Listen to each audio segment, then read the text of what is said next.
The price tag to meet water demand in Texas has just skyrocketed. The numbers, what's behind them, and what comes next today on the Texas Standard.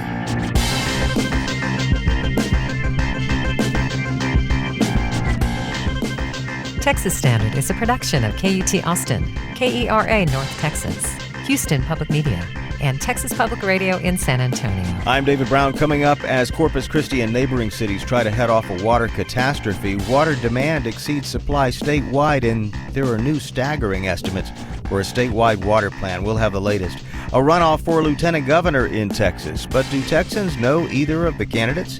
Name recognition and an uphill battle to change the political status quo in the Lone Star State. Also born in Houston, raised in Wimberley, now leaving his mark on music worldwide. Singer-songwriter Buck Meek, and a whole lot more today on the Texas Standard. No matter where you are, it's Texas Standard Time on this 17th day of April 2026, and the clock is ticking on water in Texas. As we've been reporting now for quite some time, Corpus Christi and its neighbors are facing an unprecedented water crisis right now, with its combined main sources for water down below the 10% mark, water restrictions in place, and the prospect of more serious curbs on water use seemingly just around the corner. The state's very concerned about water management there, and the governor's even threatened to intervene with a state takeover if things get too critical. And that appears to be the trajectory. But here's the thing. The factors that have driven Corpus Christi to this crisis point are similar to those in many parts of the state. A rapidly growing population, huge growth in industrial demand, a drought that won't let up. In fact, demand for water has been growing at such a pace across Texas that 4 years ago, a state water plan for Texas was unveiled with a price tag of $80 billion, including 3,000 water management strategy projects designed to head off water shortages across Texas. But there is a new draft of the state water plan for Texas, and for starters, the price tag has gone way, way up. But the cost of not taking action itself could be disastrous. Here to tell us more, Megan Kimball. She's the political economy reporter for the Houston Chronicle and the other Hearst news outlets in Texas. Megan, welcome to the Texas Standard. Thanks for having me. So let's talk about the damage here. How much is it projected to cost to save the state's water infrastructure? What's the new figure? According to the draft plan, state water plan released on Thursday, the new price tag for, investing in Texas's water security is $174 billion over the next 50 years. Wow. All right. Well, the previous price tag was $80 billion. What accounts for that huge increase?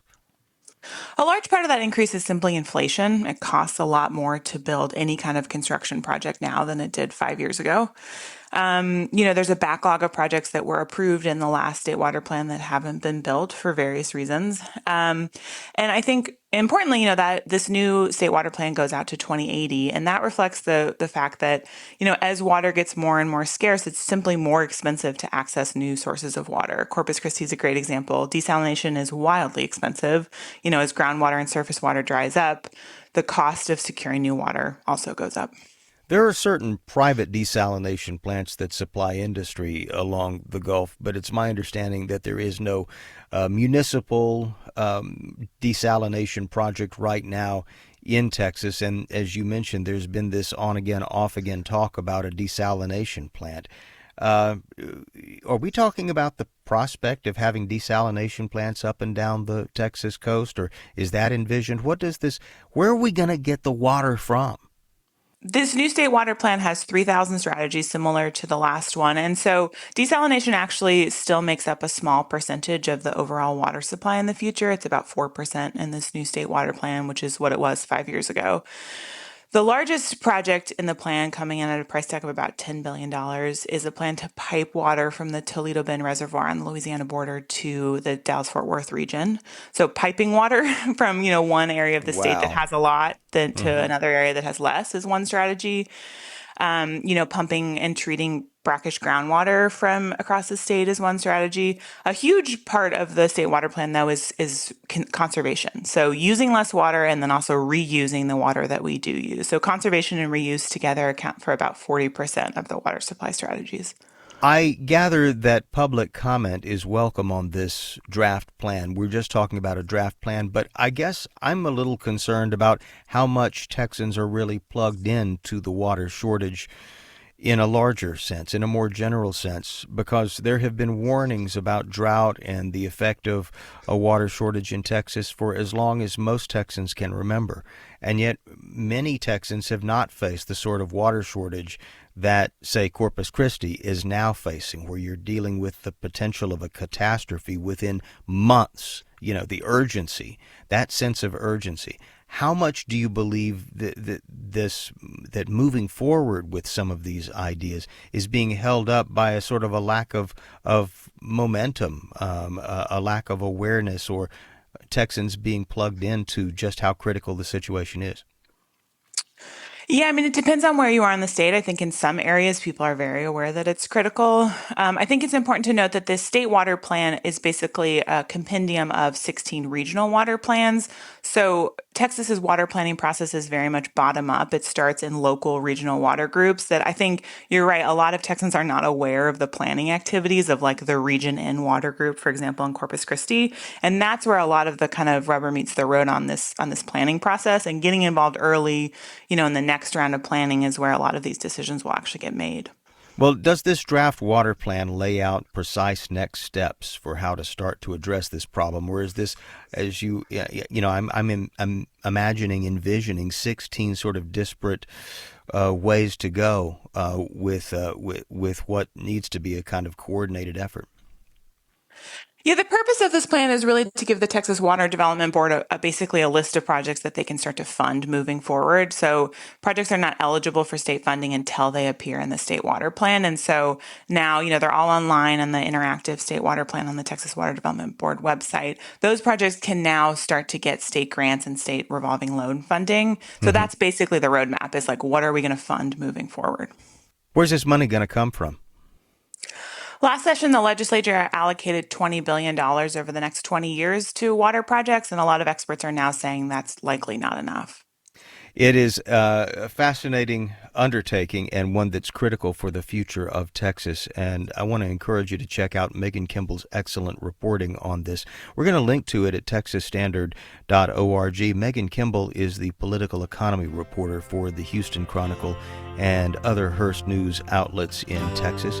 Megan, thanks so much for joining us. Hope you have a great weekend. Thanks for having me.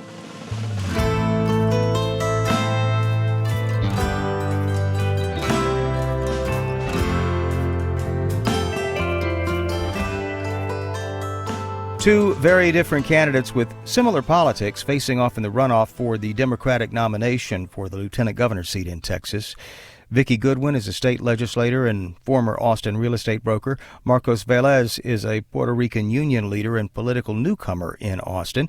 Both their names will appear on the ballot for the May 26th runoff. Yet you'd be forgiven for not being particularly familiar with them. They're not exactly household names across the Lone Star State. In fact, that may be one of the biggest challenges going forward for Democrats, even in a year where many politics watchers think Texas Democrats may have a big opportunity to upset the political status quo. Here to tell us more about this race is Karen Brooks Harper, a senior reporter covering Texas politics for the Dallas Morning News. Karen, welcome back.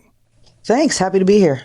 Your story highlights some of the policy positions that both candidates share. Let's talk about the similarities here in terms of what's been coming up in this race. Well, they agree on the cornerstone Democratic basics. All right. When I talk to people in the party, they highlighted the fact that they're both quote unquote good Democrats. There's no, they can't really be hit too hard on any of their credentials in that way. But if we're, talking specifics, we're talking about supporting public education and opposing the private school vouchers, expanding access to government health care. They want to hold corporations with tax breaks accountable for the impacts they have on their communities, like water use, and making sure they uphold agreements to school districts and those kinds of things. Yeah. Minimum wages, obviously, the biggest one. I'm not trying to leave it out. I'm saving the biggest for last. And that's one of Marcos's premier, his number one, issue really is kind of a triage for the Texas worker. Yeah. Well, let's now we're going into some distinctions. What distinguishes one candidate from the other as far as you can tell? Well, at the very, like, scratch the surface and you'll find the differences past the policies, right? You have a white real estate broker or former real estate broker and 4-term legislator from Austin, a solidly liberal, very long time, liberal count or area district. And then on the other, kind of on the edge of the state over in Houston, that's where you've got Marcos. He's Velez. He's a Black Puerto Rican, labor union, leader from Houston, and which Houston has a very kind of checkered past in terms of which party it went back and forth in Harris County. Mm-hmm. So, but he is as progressive as it gets, according to him. And, we'd have to see what he looks like in office, but you have two different styles. Vicky is very, she's good at being a public facing legislator. She's, can be reserved, but she's, friendly. She's kind of, intelligent, kind of bookish. And then Velez is a more charismatic, kind of passionate speaker. He starts talking and gets, riled up and drops F-bombs and, that kind of thing. So, So presentationally, they're very different and their backgrounds are quite different. So it is, if you're looking at it that way, it's kind of there is a choice, Do either of them, though, have a fighting chance against Dan Patrick in the general? Talk about name recognition. Well, it's very widely assumed and known that, it's an uphill battle. The fighting part of that fighting chance is doing a lot of work there, right? He's got lots of money. He's been in office forever. It's a Republican state.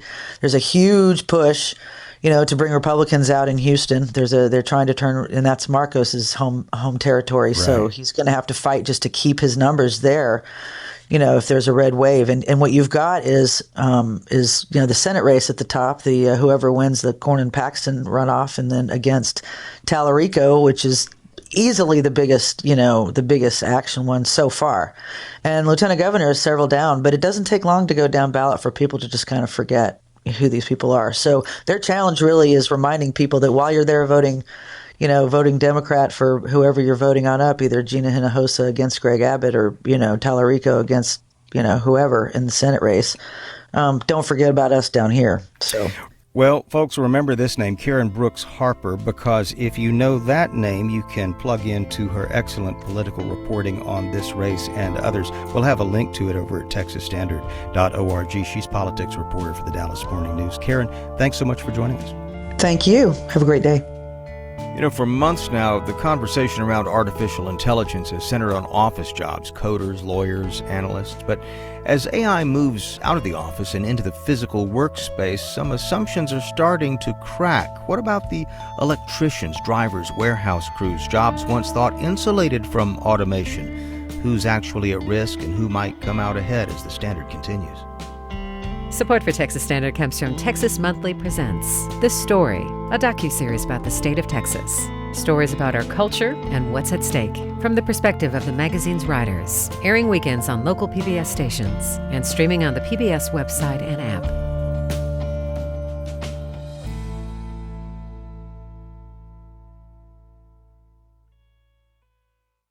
Business and your money on the Standard. I'm Angela Kocherga. AI is expected to reshape career paths for many. There's been a lot of concern about the future of college graduates, but workers without a 4-year degree also face major challenges.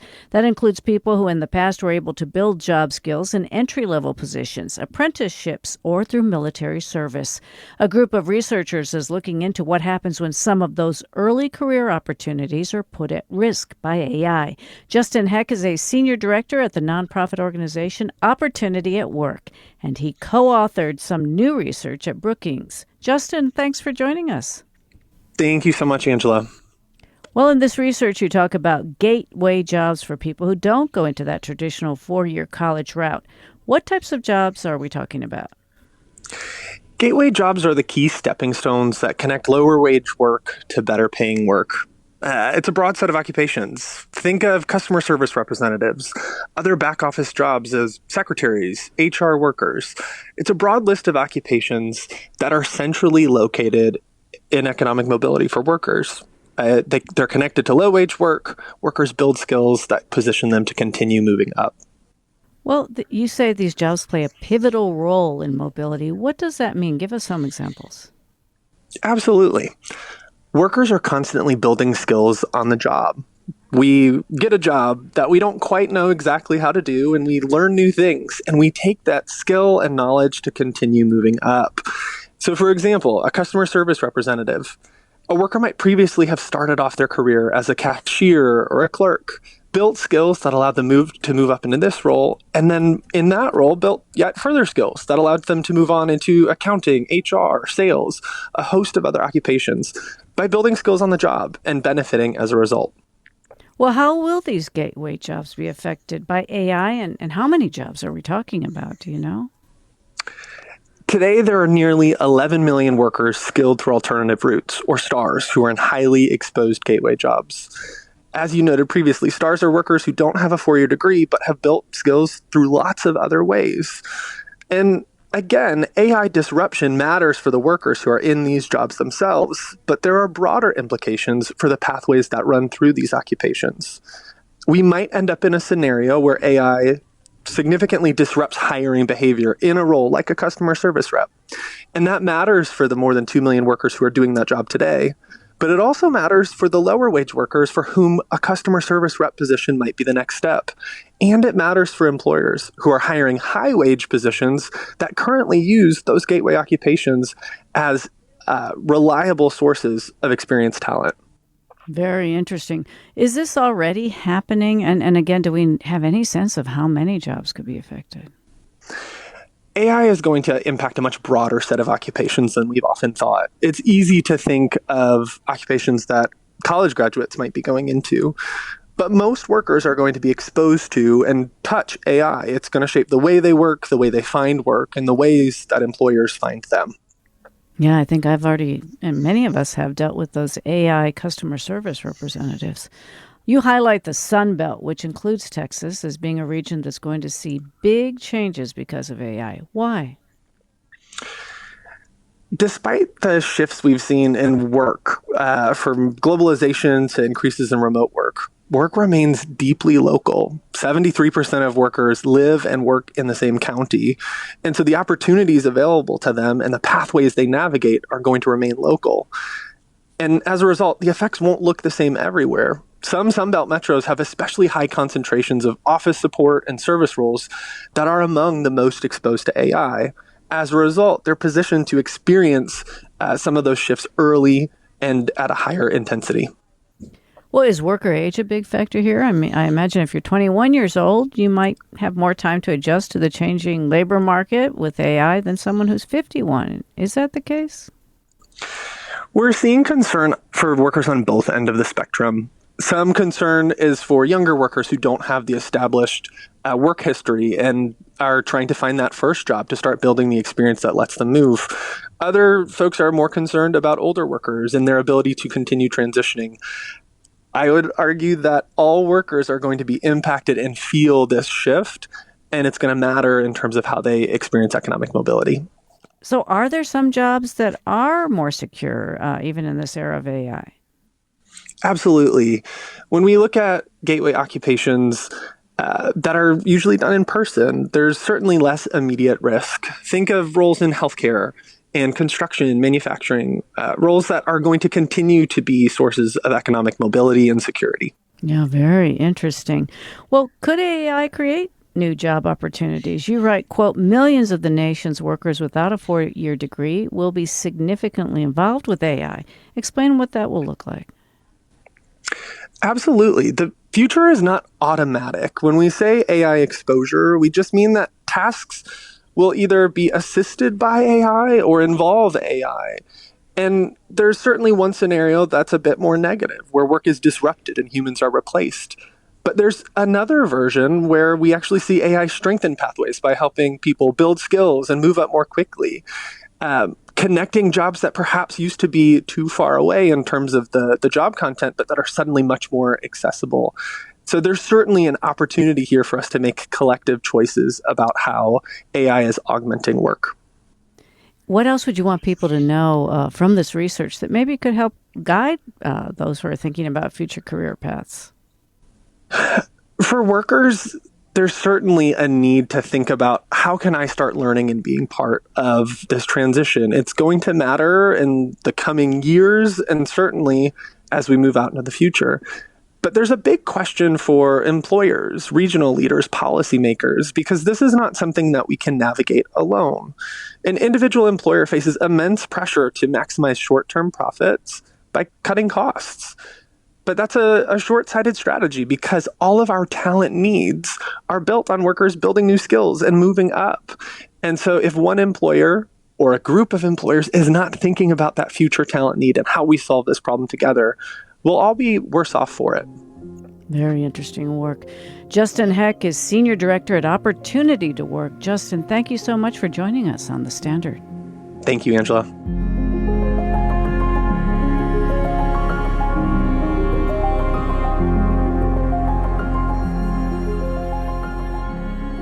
And you are listening to the Texas Standard. I'm David Brown. An environmental group is suing the Trump administration over its plan for a border wall in part of rural West Texas. Marfa Public Radio's Travis Bubenik has more.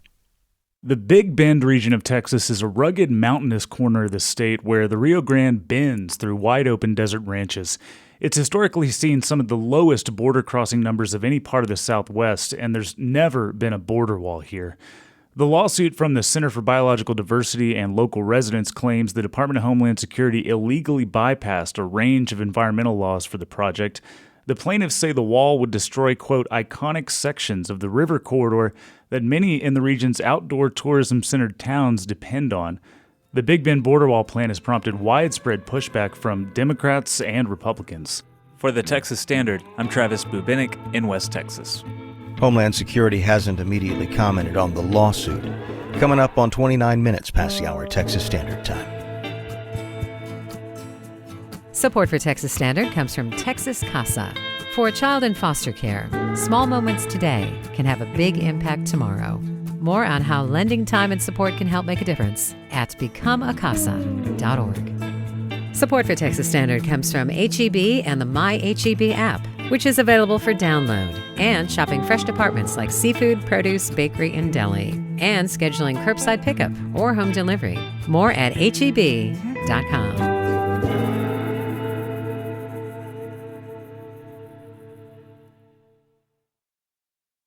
I'm Tom Perumian in the Texas newsroom. Governor Abbott is threatening to withhold about $200 million in grants to Houston, Dallas, and Austin over immigration policy. Each city has passed an ordinance limiting the amount of time officers will wait for ICE after a person has been detained. Houston City Attorney Arturo Michel says challenging Abbott in court is an uphill battle. It's at the governor's discretion, so that is going to be difficult to have any court say the governor cannot exercise his discretion to either give the grant or not give the grant. Attorney General Ken Paxton also announced a lawsuit against Houston. The U.S. Senate confirmed a Republican Tarrant County judge to the federal bench in Waco. KERA's Tolawani Osibamawo reports he'll replace a Democratic appointee. Judge Chris Wolf has presided over felony criminal cases in Tarrant County since Governor Greg Abbott appointed him in 2018. Before that, Wolf was a federal prosecutor in Fort Worth. Carl Tobias teaches law at the University of Richmond. He says having experience as a prosecutor is one of the most important tracks to becoming a federal judge. Those are the people who, are in the courtroom almost every day and acquire a lot of experience in exactly the kind of skills that you need on the federal bench. Wolf also helped lead an effort in 2024 to end Tarrant County's partnership with a youth justice nonprofit because of its political leanings. I'm Toluwani Osibamawo in Dallas. Death row inmate James Broadnax is scheduled to be executed in less than 2 weeks for the murders of 2 men in the Dallas area. Earlier this week, he got married to a woman from London he met while exchanging letters. Prison guards witnessed the ceremony as the couple remained separated by plexiglass during the visitation. The former mayor, credited with helping Arlington turn into a national destination for sports and entertainment, has died. KERA's Emmanuel Rivas reports Dr. Robert Cluck was 87. Cluck led Arlington as mayor for more than a decade. During his tenure, Cluck helped bring the Dallas Cowboys to Arlington, paving the way for the opening of AT&T Stadium in 2009.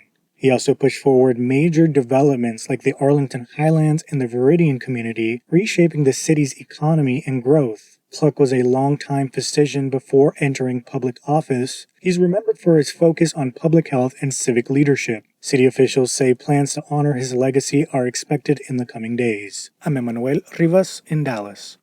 I'm Tom Perumian from the Texas Newsroom.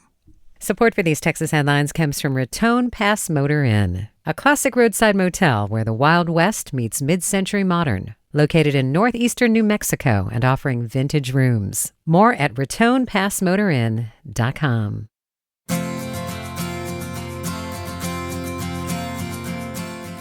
This is the Texas Standard, and my name is Mia Sanchez. I'm from Round Rock, Texas. And my name is Carlos Sanchez. I am a grandfather of 6. Mia is my oldest grandchild, and she's a really good runner.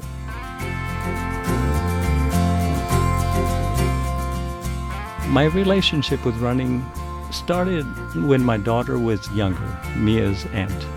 So I went to all her meets and running events and cross-country track and so on. She always talked about someday wanting to run a marathon. And to me, running a marathon seemed humanly impossible. But, I always supported that and the idea. And, I just kind of mentioned to her one day, hey, you wanted to run a marathon one day. Why don't we do so? So we signed up for Chicago in 2008, and she and I ran together. So 2008, I was 6 years old. And got to see him, travel with him through all his different marathons, and that really inspired me to start my own running journey. I started running when I was 11 for 7th grade cross country, and I think we always talked about maybe doing a marathon when I finished college, and I would always say yes. In the back of my mind, I thought it was kind of a crazy idea to do 26.2 miles. That just seemed way too long and insane.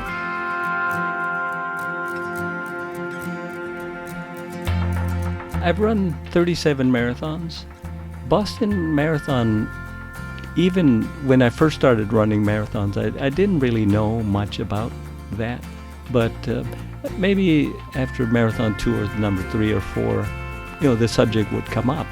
Hey, what's your Boston qualifying time? And I didn't know what that really meant at the time, but then I started reading more about Boston and what it means and what it takes to get there. And at the time, it just seemed, okay, this Boston Marathon is for elite athletes. Only the superhumans can get to that one. And that was it. It was just a number qualifying time that was always in the back of my mind. The possibility of getting to Boston only happened maybe 3 years ago, when I started training with a coach. The training and the process worked really well. My Boston qualifying time is 4 hours 5 minutes, and I qualified 15 minutes under that. That's when I called Mia. When he called me to ask if I wanted to run in California with him, I couldn't say no. I guess that's where I started my training the next day after that call, and got to run those 26.2 miles with him. It was my 37th, Mia's first.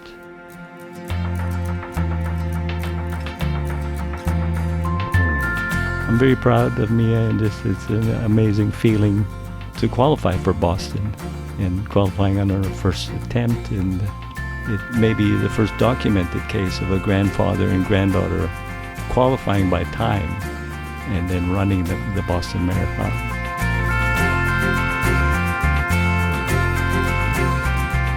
It's definitely going to be special for sure.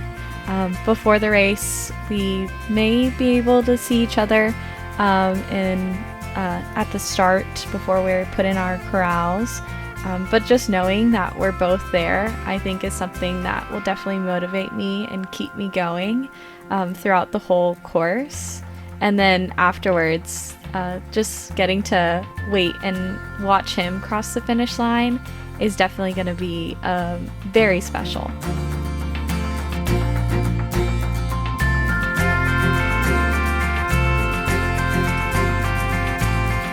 We have a picture of Mia when she was 6 years old here. She was 6 years old here in the Austin Marathon as I was running. At some point, I stopped and she's holding my hand and we're kind of running down the street a little bit. And we made sure to recreate that photo at the finish in California to have a side-by-side when she was 6 years old and now 23 years old.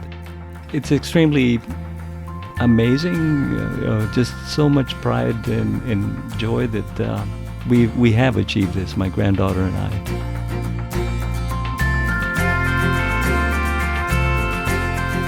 I'm Carlos Sanchez. I'm Mia Sanchez, and you're listening to the Texas Standard. Support for Texas Standard comes from the beef-loving Texans at the Texas Beef Council, a community passionate about what they eat, where it comes from, and how it's prepared. Recipes and meal ideas at beeflovingtexans.com. Support for Texas Standard comes from Texas Mutual Insurance Company, a workers' compensation provider committed to handling claims to help injured workers get back to work. More at texasmutual.com/mutual care. It's the Texas Standard. I'm Laura Rice. On his new record, The Mirror, Wimberley native Buck Meek isn't just staring at his own reflection, although we do definitely get a peek into some of Meek's fears and dreams. Last night I lost my temper and punched the wall. I think I broke a finger and broke your heart. Can I mend it?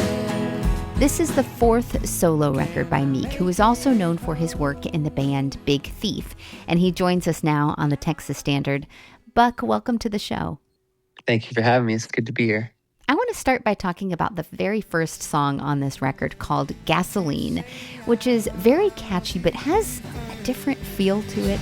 Built a fire with oak and juniper and cypress. Gasoline, I knew she liked it. She threw Orion on my belly with her finger and I asked it. What kind of feeling were you trying to evoke? I guess I was trying to evoke the kind of the interplay between intuition and consciousness when you're falling in love, like when you're just really feeling somebody and you're kind of following your gut, but you're also overthinking things, and it feels wild and chaotic and exciting all at the same time. Feels like a little bit of a train almost about to go off the rails, but then, hopefully things line up. Yeah. Did you record this record in Texas? No, we recorded this in Los Angeles, actually in Topanga Canyon. I've been living out in the LA area for a while now, and I was renting this cabin up in the mountains, this log cabin.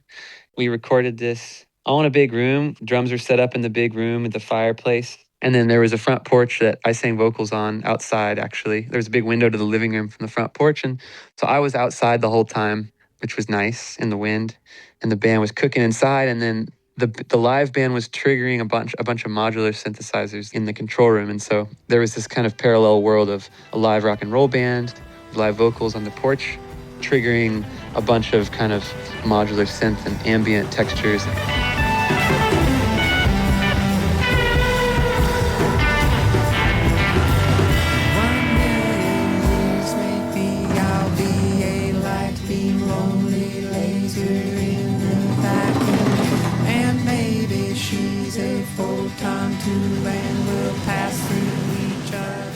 Really, it's just kind of a picture of our community out there, like a lot of my best friends in LA and people that I've met over the course of touring around.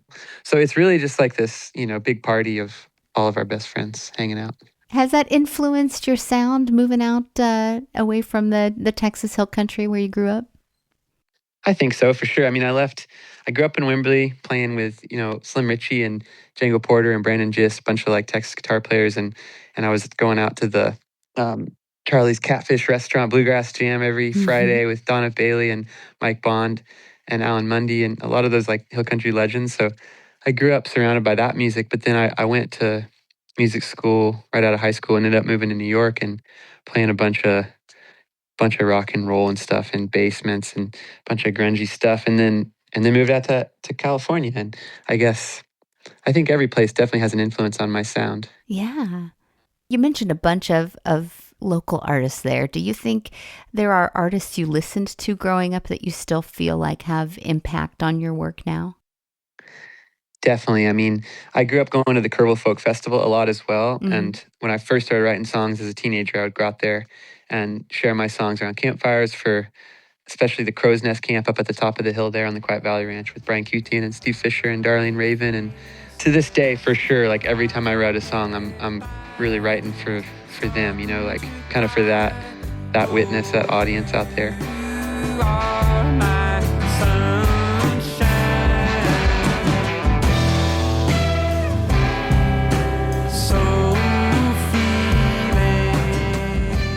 Growing up in the Hill Country and playing music at all the bars around there, and the Devil's Backbone Tavern and the Wood Creek Tavern and the Cypress Creek Tavern and like so many of the spots around Austin, which I was playing jazz music, but it was always usually for dancing and for people having a good time. And I think that's something I really carry with me. Just keeping in mind that the most important thing is almost like being of service to people feeling something on a Saturday night. Having their hard-earned money, spent well. Yeah. How do you make time to write and record solo work while also making music with your band, Big Thief?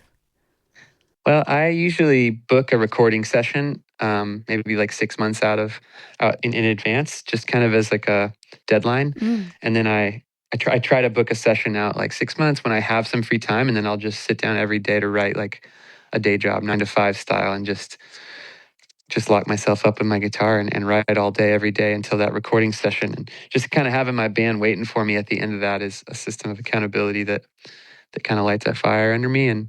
But beyond that, I honestly kind of try not to write for phases. I try to just go out and live and play guitar and, travel through music for sure, on the guitar especially, and playing with other bands and trying to absorb life experience that in the long run feeds back into the songs, I guess. Well, and it's not just a band. I understand you're also involved in a new band called Kisser, which toured with you in support of this record. When you're writing music, do you have a feel of whether it's a Buck Meek song or a Big Thief song or now for Kisser? Well, again, like music is it's kind of this amorphous thing. Really, often it starts from a very abstract place. Even with collaborators, we often just start by goofing around and making up words or, just jamming or whatever. And then it kind of slowly turns into something and then we put a name on it and create a construct around it. Been trying to see it, but my demon's still breathing. I thought that I had killed it, but it's crawling in the weeds again. I guess you could say that for sure Big Thief has primarily been Adrienne Lenker's songwriting project, and I'm there to support her songs with James, and we've been playing with Joshua Crumbly for the last couple of years now, but we're there to just lift her songs up. And we have been co-writing a bit more, like on our last record, Double Infinity. We wrote a handful of songs together, but for the most part, it's really driven by her vision, lyrically and melodically. And then with my project, I guess it's my songwriting project. We're kind of there to tell my story. And with Kisser, it's my wife, Charmaine Dunes. She's the primary songwriter of Kisser, and I'm there to support those songs on guitar. Well, I didn't realize that. Tell me about that, about working with your wife and being in a band. I mean, you guys must have been playing music together for a while. How did it make sense to make this a touring project? We really didn't play music together for a long time. She has a background in science. She worked at a bunch of different scientific organizations in Europe, and got her like master's in science and worked at CERN and ESA and stuff. And when she moved to the States, she's been writing songs her whole life for herself, but just for fun. And when she moved to the States, she putting a lot more focus into it. And she was writing songs around the house that I couldn't help but just fall in love with and like want to play guitar on, and just writing these incredible rock and roll songs. And so she put a band together for a recording last June with some of our best friends in LA. And then over the course of a week recording it, it just kind of became a band. We've been speaking to Wimberley's Buck Meek about his new record, The Mirror, which is now available wherever you find music. Buck, thank you again for joining us on the Texas Standard. My pleasure. Support for Texas Standard comes from Texas Monthly Presents The Story, a docuseries about the state of Texas. Stories about our culture and what's at stake from the perspective of the magazine's writers. Airing weekends on local PBS stations and streaming on the PBS website and app.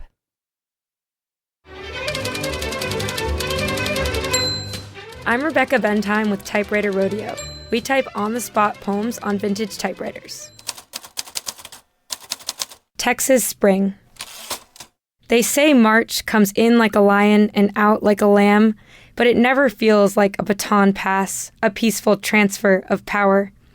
It's more of a David and Goliath situation, the lamb waiting till after the lion has tired himself out with all that pipe freezing, power stealing, street slicking, taking down trees to slowly sneak out of the shadows and shine her soft light over the city.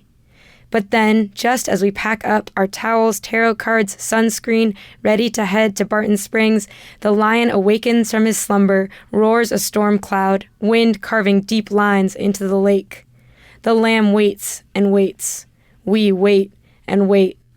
Then finally, just when we think it will never come, she cracks his ice with strong hooves and sharp teeth, and the first morning glory begins to bloom underneath.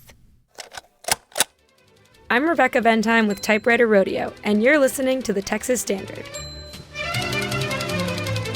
You can send us your ideas for Typewriter Rodeo poems at texasstandard.org or look for us on social media. Time now for our look back at the week that was in Texas politics. This week we're joined by Alejandro Serrano. He writes about Texas politics and government for the Texas Tribune. Alejandro, welcome back to the Standard. Thank you for having me. Well, this week it came out that James Tallarico raised a staggering $27 million in the first 3 months of this year. This is for Tallarico's Senate campaign. He's a Democrat. Put this $27 million figure in perspective for us. What does that mean? It is singular. It is the largest ever sum for a Senate candidate in the first quarter of an election year. So this is quite the haul for Mr. Tallarico. I mean, he outraised his Republican potential opponents as well as other Democratic hopefuls, other parts of the country who are seeking Senate seats. What does that mean, though, in terms of electability? Where does this money go, and how much does this boost his chances in November? Yeah, that's a great question because it's, Texas is really big and really expensive. It has 20 media markets. So it helps a lot. It's more advertising he could buy, more stump speeches he can deliver.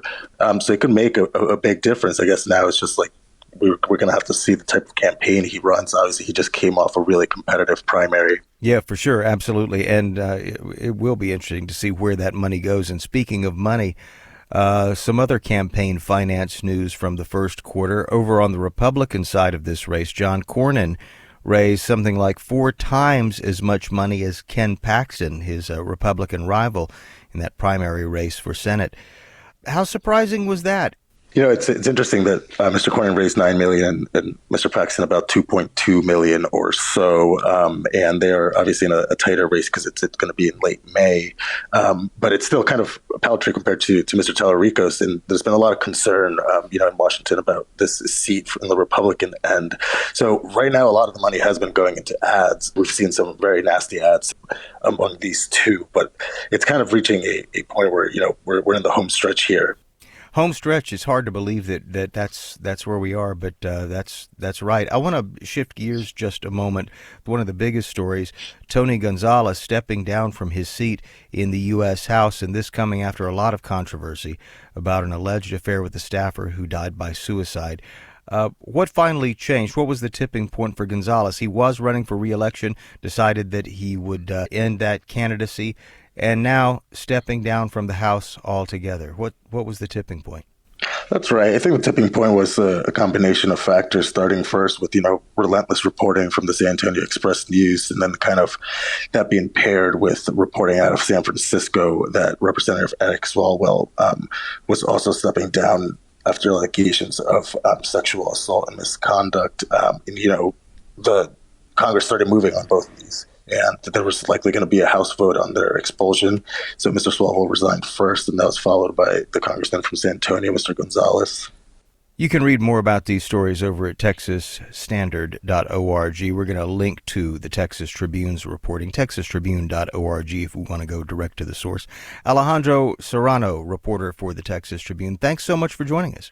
Thanks for having me. And you are listening to the Texas Standard.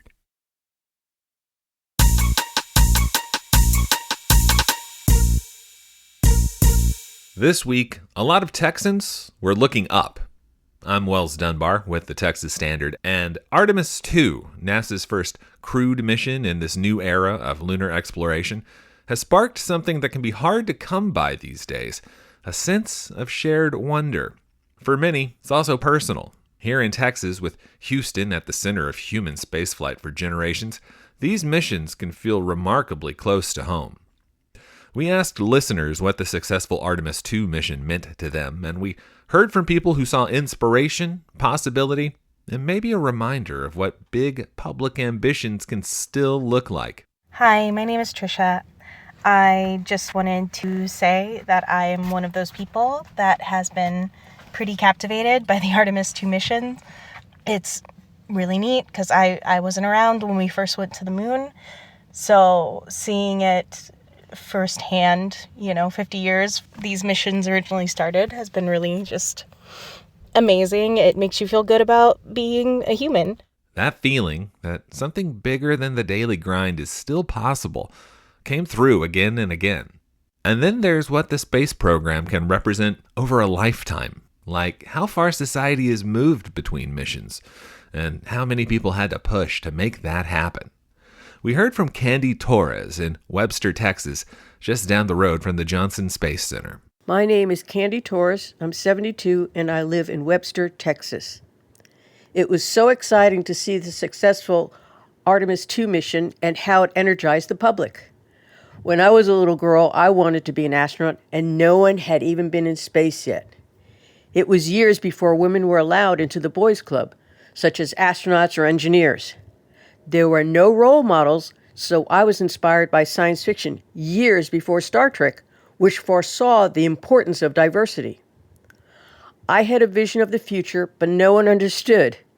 Women sadly told me girls' dreams don't come true and girls don't work in science. I worked hard and found my way into the space industry through unconventional means. I actually created my own major in college, and it worked. My contributions were on an important pre-Hubble Space Telescope, space shuttle operations, and International Space Station flight control. Dream big because they give our lives purpose. Space exploration is more than adventure. It is knowledge and human cooperation that improve the world. Dream big because those dreams give our lives purpose. That may be the simplest case for Artemis II there is. The idea that seeing people reach outward can still move something inward here on Earth. I'm Wells Dunbar, and this is the Talk of Texas. Well, a U.S. naval blockade of Iranian ports was aimed at choking off revenue for Tehran, but it did something else too, forcing global buyers to look to, where? Texas. We'll have an update. Also, small towns, big ideas, an effort to get young Texans involved in the future of local government. Those stories, the week in Texas music history, and a whole lot more on the next Texas Standard. That's on Monday. We'll be back. Till then, I'm David Brown, wishing you a wonderful weekend.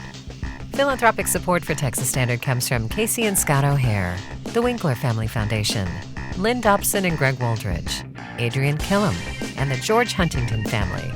Would your company or organization like to be a sponsor as well? Contact your local station for opportunities within your community. For statewide sponsorships, visit TexasPublicMediaNetwork.com.